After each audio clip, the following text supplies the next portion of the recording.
Assalamualaikum warahmatullahi wabarakatuh. Apa kabar teman-teman semua? Semoga sehat selalu dan dilancarkan segala urusannya, amin.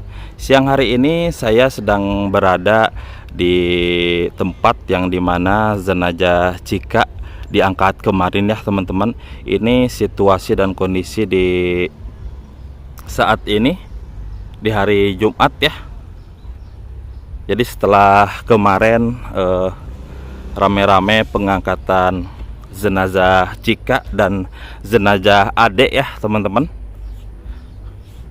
Jalan ini juga penuh sama warga setempat yang ingin melihat proses dari pengangkatan jenazahnya sendiri. Kita akan coba lihat ke sana ya seperti apa ya. Nah, jadi dari pengangkatannya sendiri di belakang teman-teman. Kita coba ke arah sini dulu deh.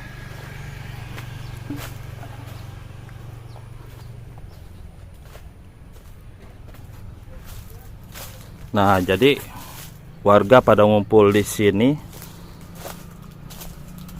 dan di sini juga ya.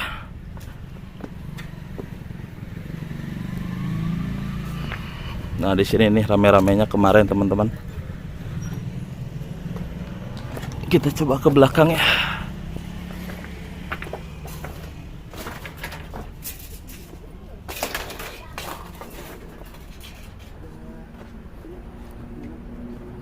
Jadi memang dikuburnya di dalam sumur yang di Dapua kan?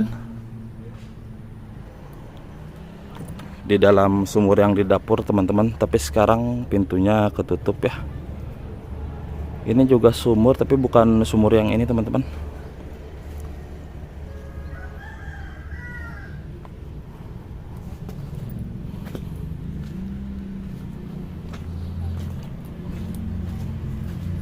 Kita coba lihat ke belakang. Nampak dari risiko kan? Nggak ada dah.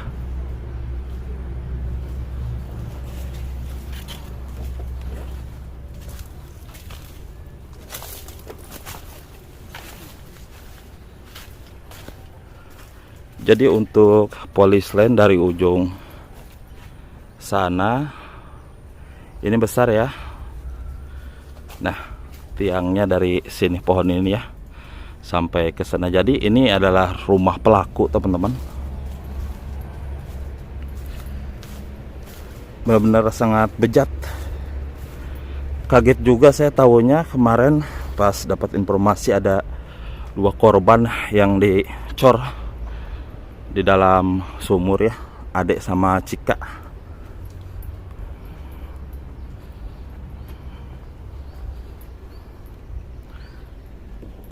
Kurang tahu juga seperti apa kehidupan si pelaku ini teman-teman.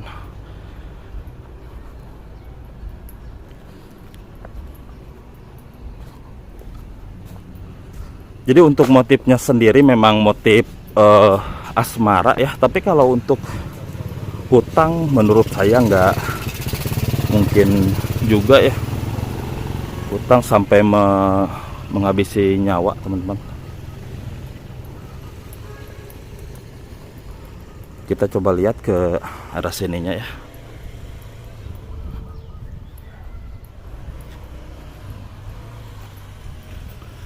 Nah, ini rumah dari si pelaku teman-teman.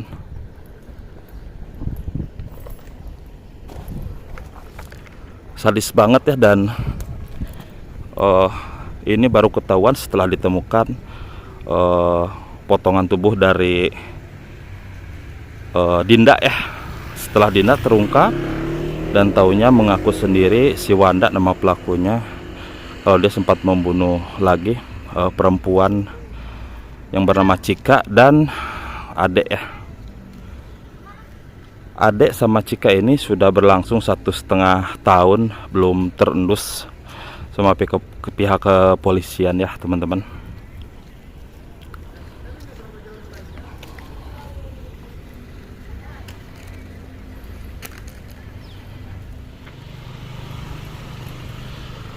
Setelah beberapa jam di sini pada ngumpul terus mengumpulkan semua sisa-sisa dari tulang-tulangnya dari kedua korban, langsung dibawa ke TKP yang penemuan mutilasi di batang ana ya, yang namanya Dinda teman-teman. Dan ini langsung direkonstruksi untuk yang Dindanya sendiri ya. Kemarin jadi cepat rekonstruksi ulangnya untuk kasus yang Dinda ini teman-teman.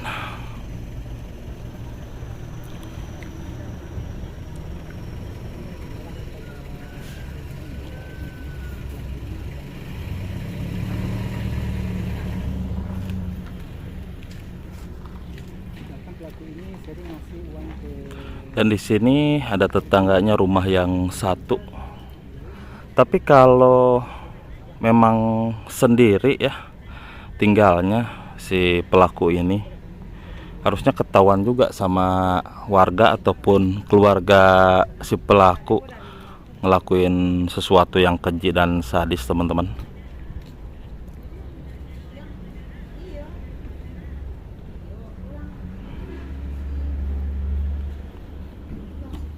Sumur di belakang. Cuma kunci, Pak. Di dalam ini sumur. Ya di rumah ini. Belakang Pak. Pak. Di belakang Tapi rumah. tampak dari luar. Enggak. Itu juga kecil empat lubang. Para Viko tanya wawancara. Pak, respon Bapak seperti apa nih untuk si pelaku? Hah? Responnya untuk si pelaku. Taruh sungguh biadab orang ini. Sungguh biadab. Sungguh biadab.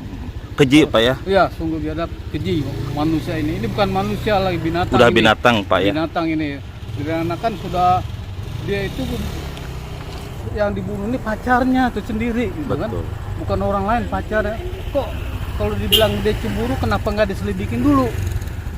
Kenapa dia langsung dihabiskan dua ini? Berarti kan mereka udah udah berencana. Berarti Bapak ngikutin kasus dari kemarin? Ya dari pertama kejadian ini kan. Yang nah, mutilasi dia, itu yang Dinda. Berarti dia ini pelaku ini udah berencana. Jadi betul. Berencana, pembunuhan berencana ini. Bukan ini berencana. Harusnya dia sebelum kejadian diselidikin dulu benar apa enggak pacarnya berselingkuh. Nah, kan ini. Nah, itu saya anggap ini orang bukan manusia lagi, binatang. Nah, saya dari Bukit Tinggi. Dari Bukit Tinggi. Dari ya. Bukit Tinggi. Dari Bukit Tinggi. Kemarin sengaja mendatang. Saya pikir kemarin mau katanya batang aneh. Saya pikir batang aneh kayu tanam. Sudah saya tanya di situ, oh ngapa ya. Batang anam di Inul Balung. Nah, baru saya kemari sengaja, saya dari rumah mau kemari sengaja untuk melihat. Ini sayangnya ke dalam kita nggak bisa masuk. Betul, karena gitu. Ini memang masih proses ini Pak. Itu yang saya harus menjaga. Ini. Tapi alhamdulillah kita bisa ketemu rumah ini kan. Semoga pelakunya dihukum mati. Oh iya. Nah, pada keluarganya kita turut berduka cita ini. Semoga awal mau diterima. Nah Pak, ini kan pas meninggalnya semenjak tahu ibunya, Ibu Cika ini bahwa di sini anaknya sudah nggak ada, kan langsung meninggal nih. Ya. Gimana respon Bapak? Wah, itu sangat sedih sekali saya. Sedih Pak ya. Sebelum ibu yang meninggal mungkin orang bapaknya dulu ya, 6 bulan kemudian bapak yang meninggal. Ya, mungkin 2 bulan yang lewat Pak katanya. Informasi yang saya dapat ya. Bapaknya berpikir juga, kok anaknya udah nggak pulang-pulang kan, udah hampir 6 bulan lah, 6 bulan nggak pulang-pulang, kemana dicarikan. Mungkin karena orang udah tua mungkin berpikir nih, di situlah ini. Yang kedua, ibunya ingin melihat kejadian. Dan ayahnya juga udah meninggal Pak. Iya, ayahnya meninggal kan, mikirin anaknya. Betul. Itu mikirin anaknya kan. Yang ibunya ini mungkin dia saking ininya berpikir dia kan, berpikir mengenai anaknya sampai begini nggak kuat. Jantung. Jadi menurut Bapak itu meninggalnya memang karena apa namanya, saking shocknya atau ditambah ada penyakit lain? Saya merasa shock Pak ya. Mungkin juga penyakit tua, saya nggak tahu karena umurnya berapa, saya belum tahu umurnya berapa kan. Bisa dia shock Pak ya. Shock, jantung nggak kuat nih. Betul. Kuatnya ini ya, itulah mungkin ini. Jadi harapannya deh Pak? Harapan saya pelaku dihukum mati. Dihukum mati. Supaya keluarga yang ditinggalkan hidupnya senang. Nah, ini satu lagi Pak. Ini kan kasus si Indragon yang sidang ini kan belum selesai nih. Ini juga masih menggantung juga hukumannya lama ya Pak. Indragon itu mengalihkan dari mana, dari narkoba. Jadinya diarahkan narkoba itu mengalihkan pembicaraan supaya dia melakukan ini, supaya dia karena narkoba. Iya, menurut Bapak ini yang si ini kan agak lama, tambah lagi ya udah kayak banyak drama gitu. Jadi harapan Bapak untuk pihak kepolisian lebih secepatnya ya untuk harus cepat, tegas. Apa yang dilakukan di waktu wawancara di pemeriksaan di kantor polisi itu yang dipegang. itu yang dipegang polisi, megang gitu berencana. Kalau dia udah megang ini berarti udah mengada-ngada, wah karena narkoba gini, itu mengada-ngada. Udah bohong pokoknya pokoknya. apa yang diomongin di kantor polisi, dia udah bilang A B C D, itu yang dipegang, nggak boleh berubah-ubah lagi. Kalau di pengadilan gitu, itu udah ini lagi. Kalau udah ada statement dari pengucapan si In sampai nitip sabu di sini, itu memang udah nggak ada, belum berubah Pak ya, belum berubah menjadi baik dia ya. Itu berarti itu udah tambah penyakit, itu tambah banyak, ini penyakit udah banyak. Betul, Kalau betul. saya ngelihat orang dari luar, saya melihat kan ini mengalihkan fokus. Yang pertama dia mengalihkan, dia lari ke narkoba, itu mengalihkan fokusnya. Supaya dia dihukum ringan dari ini. Itu lebih bahaya lagi itu. Betul. Ya, saya rasa itulah mengenai si Indra Kun. Ya mudah-mudahan kita semua juga Pak berharap dapat hukuman yang setimpal ya untuk pelaku yang bernama Wanda ini Ya, Pak. Karena ini benar-benar sadis dan keji Pak. benar-benar sadis. Mungkin 3 di perempuan. Sumatera Barat ini sekitar ini kali baru Udah ini. kedua yang heboh lagi ini, Iya, ini. Padang Pariaman Pak. Itu.